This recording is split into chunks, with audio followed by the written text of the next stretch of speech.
Welcome back, students. As we discussing about file writing and file reading, if you remember from the previous lesson, we are reading the file in the form of bytes and we are writing the file in the form of byte. In this section, we are looking at the part for which we are going to write a byte into the file. So as we already know, the file integer is of 4 byte, each value is a 4 byte size.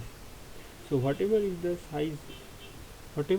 size of the stack, we multiply it by 4 and we get the total byte that will be required to be ready with and write into the memory.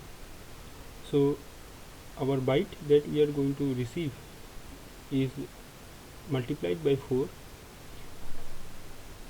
and for every integer we are going to make a separate byte of 4 byte, that is receive 4 byte.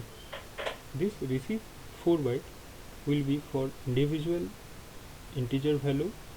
Every integer value we will convert into byte before we write the whole stack.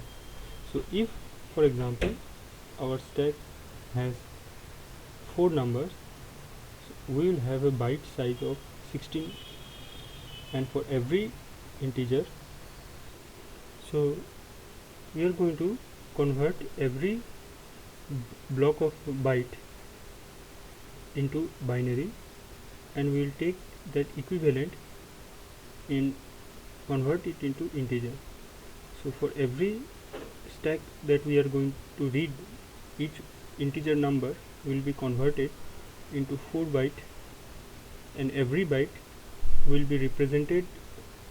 As you know, a byte is a combination of 8 bit value, and the maximum value will be 55. 255 is the maximum unsigned value that can be put into the byte. So we have to converting it, the integer that we are going to read, we are going to convert it into binary. After converting it into binary, we are going to write it into the byte format into the system. So for every byte, we are going to perform every number, we are going to perform this step while writing.